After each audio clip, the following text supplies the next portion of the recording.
I was on live on Instagram earlier and somebody asked me, what do you do about negative family members and or people in your life who don't want to listen to the advice that you give them and keep on with their bad habits or their limiting mindset or anything along those lines? And what that made me think of was a little while ago, I was listening to this gentleman speak. It was on a podcast, I believe, and he was in a branch of the military. I'm not 100% certain which one. I believe it was the Army. Anyway, what he would do is jump down from helicopters into the water in order to rescue stranded and or I guess potentially drowning soldiers. And he said that what they were taught in the school, the learning of how to do this process, was to swim up to said soldier and tell them that you were there to rescue them. And then if they calm down, then you could proceed with the rescue, proceed to helping them back to the little helicopter ladder thingamajigger. But if they were resistant or they were refusing to calm down after a while of you trying to reason with them, then what you were supposed to do was punch them in the face and swim off. The reason for this is, in this military gentleman's words, was, we don't need to lose two soldiers. The point being that if they are unwilling to cooperate with you, then they are going to drown you right along with them far before you are able to get them to cooperate and do what it takes to allow you to help them to save them. Because the nature of water is, it's not solid ground, and they need to be on the same page and same team with you because you're already trying to navigate the perilous waters. You don't need to be trying to calm down and overpower a hysterical person just to get them to better themselves. And that is a perfect metaphor for life, because you cannot save everybody, no matter how much it is that you may want to, no matter how much you might see your brother or your sister, your cousin, your best friend, that person that you've known since you were 5 years old struggling, and want to encourage them to become the best version of themselves like you have decided that you would like to do.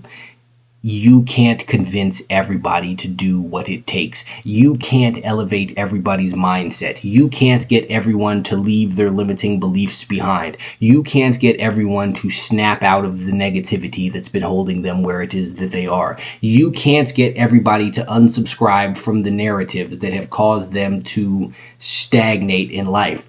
And trying to do so will much more likely lead to you being stuck where it is that they are than you pulling them up to where it is that you are. It is much easier to drag someone down than it is to pull someone up. Think about if you're climbing up a hill. You know, you got the people that are like tethered together whenever they do their little climbing thing. I don't know if this is real. I feel like I saw this in a movie. I feel like this is a thing. Doesn't matter. You understand the fucking example. If the person on the bottom falls, then they will take the person up top right along with them. But if the person on the bottom stops climbing and the person up top continues trying to climb, they are going to wind up stuck and they are going to run out of energy. And again, they will most likely both fall because, unfortunately, the negative forces pull harder, especially with the people who are refusing to cooperate and go along with your assistance or what it is that you are trying to show them. So try as you may, and as much as you may want to bring other people along your journey of elevation, you are not going to be able to do so. Some people are too caught up in their ways, in their negativity, in their limiting beliefs, in their bad habits, in that negative mindset and their negative self-talk to be willing to let it go, to be able to even see the light, even if you shine it directly on their face. If they're not willing to go along with you, then there's nowhere that you can possibly lead them. It's the saying, you can lead a horse to water, but you can't make it drink. All you can do is show people the way. All you can do is tell them how to better themselves. All you can do is point out the way to optimize their mindset, maybe point out the flaws in their beliefs. But at the end of the day, it is entirely upon them whether or not they are going to accept these things. But the difficult truth is that some people are actually, despite what it is that they say, happy to wallow in their negativity. They are happy with their depression and they don't actually want to change it. So maybe you have come to the point where you've realized that your mood is a reflection of your actions and your mindset. You might want to pass that off to your sister who's been struggling with these things. But if she's not willing to accept it, there is absolutely nothing that you can do for her. And you will drive yourself crazy trying to get her to adopt your beliefs long before she ever does. You need a degree of participation from these people, but the vast majority of people are comfortable being exactly who it is that they are. They're comfortable in their failure. They're comfortable in their fatness, in their brokenness, in their depression, in their anxiety, in their woe is me worldview. They're comfortable thinking that the system is holding them down due to the color of their skin, or the fact that their parents weren't proper to them when they were younger has fucked them for the remainder of their life. They're perfectly happy and complacent in all of these beliefs, and there's not a single thing that you could do to change their mind. There are some people who will be in a dark room and be absolutely convinced that there is not a single thing in that other room with them, and you could go in there and shine a flashlight around and show them the other objects, and they will tell themselves that those objects were hallucinations. They're not really there. They're a figment of their imagination. They will convince themselves of whatever they need to in order to continue to stay comfortable in their belief, because, again, that's where it is that they are comfortable, and most people aren't willing to leave their comfort zone. So while you might have elevated yourself to a point where you understand that everybody can be better, they are unwilling to step outside of their comfort zone and accept certain things about themselves, because the harsh truth will make them feel bad, and they will do whatever it takes to avoid that. They will do whatever it takes to avoid accountability, even if it means that that avoidance of accountability will prevent them from feeling better. Will prevent them from being better, because what they care about is feeling better in the moment, and their excuses and their habits and all of the shit that they have been doing for all of this life is perfectly designed to make them feel best moment to moment. They don't care that it's fucking up their life as a whole. They don't care that it's preventing them from ever doing anything great. They don't care that down the road they're going to wind up with an untold number of regrets, because right now they are comfortable believing that they don't need to work harder because their hard work won't pay off. They're happy with their complaining. Have you ever heard people say all of the time, sometimes I just want to vent and get what I'm feeling off of my chest, and that helps me feel better? But what they don't realize is that in and of itself is a problem. When you have an issue and you just sit there whining and bitching about the shit, sure, it might make you feel good to rant and rave and call your boss a dick and he'll never hear it, or to complain about how terrible the economy is, or fuck the president, they're the cause of all of this shit, or whatever it is that makes you feel better to go on your little tangent about. And then you get all of that off of your chest and you get your little dopamine hit from saying something, and it feels cathartic. And then on top of that, you spoke to somebody and that person told you that, oh, it's okay, or oh, I understand, or oh, I get why it is that you feel this way, or everything will be all right, or that's not your fault, whatever the fucking case may be. Then you get your extra little dopamine hit of the sympathy and the compassion that you get from these other people.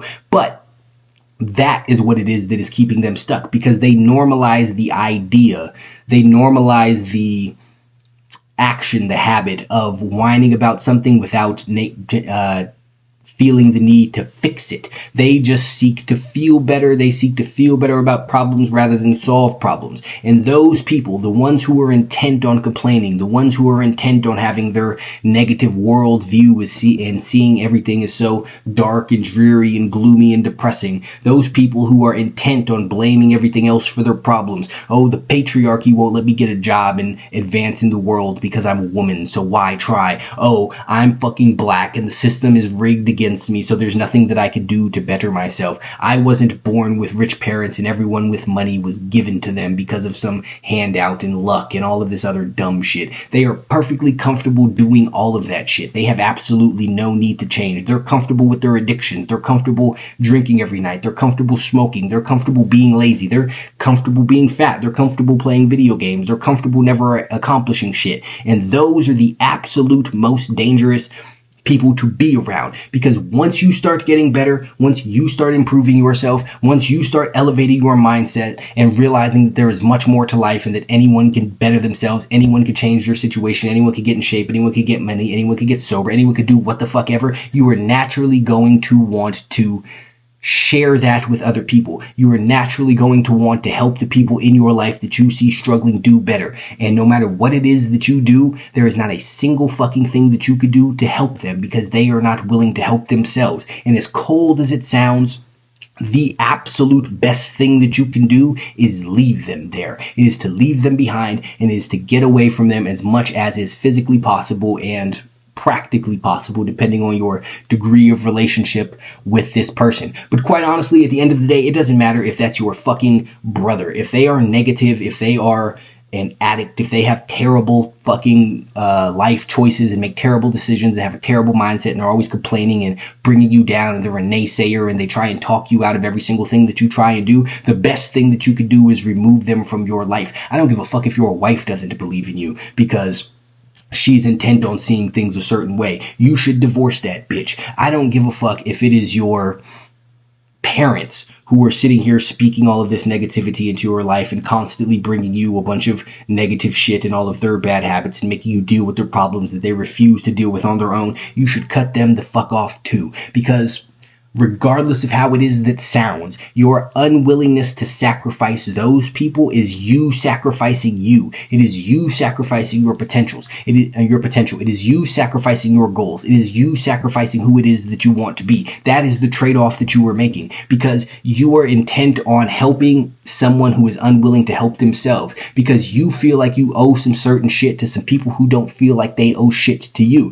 because clearly they don't give a fuck about you. If they did, they would be trying to better themselves. They would be trying to elevate themselves. They would be trying to help you along your journey by helping themselves. They would be trying to gain knowledge and wisdom and insight so that they could share it with you like you're sharing it with them. They would see that you're trying to get in shape and be inspired to go get in shape themselves so that you can motivate and lift each other up on the days that you don't fucking feel like it. So you sit there and say, damn, I don't feel like it today. My brother John is killing it and I don't want to let him the fuck down. And your brother John will say, damn, I don't feel like it today, but my fucking brother Robert is killing it and I owe it to him to continue being the best version of me. So anyone who is not interested in being the best version of themselves does not give a fuck about you. And you continuing to give a fuck about them because you feel like you owe them something will only hurt you in the long run. Just like the Army Ranger helicopter diver motherfucker, in the beginning, you are both going to drown because you are intent on helping someone who is refusing your help. I saw a video one time. This was long time ago, but it was on some sort of clip I don't know what the fuck it was on, quite honestly. I don't remember why it is that I saw it, but it was this dude. I assume it was a woman. Some woman had a camera and she was recording a baby. And in front of this baby was a king cobra. And this king cobra was up with a little hood up and shit staring at the baby. And it didn't look like there was anybody else around. It looked like it was just them. And a bunch of people were very, very upset, saying, why is she recording instead of helping this baby?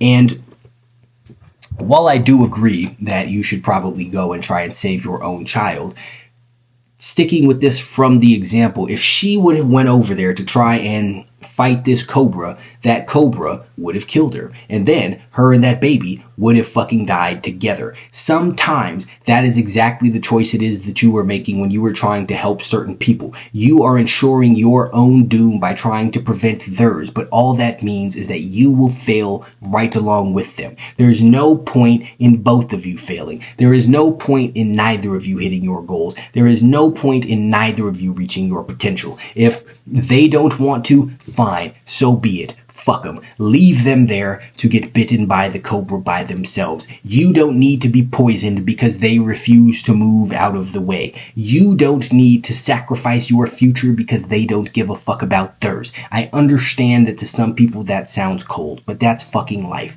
It is about what is the most useful thing to do. And if you have anything in life that you want to accomplish, the fact of the matter is you are going to have to leave some people behind, and you are going to have to cut some people out of your life. You are going to have to remove some of the dead weight around you. You might not want to, but that's fine. But just know that the cost of you hanging on to them is the things that you want to accomplish. So you have to ask yourself, is your relationship with your cousin Todd worth you never making the amount of money that you make? Is your relationship with your uncle, April's not a girl's name, I mean not a boy's name, I was going to say April, your uncle, this dude's name, I can't think of another right now, your Uncle David, is your relationship with your Uncle David worth you not accomplishing the things that you would like to accomplish? If the answer is yes, amazing, that you could continue to be mediocre with all of the mediocre people in your life. But if the answer is no, you have to get them the fuck from around you.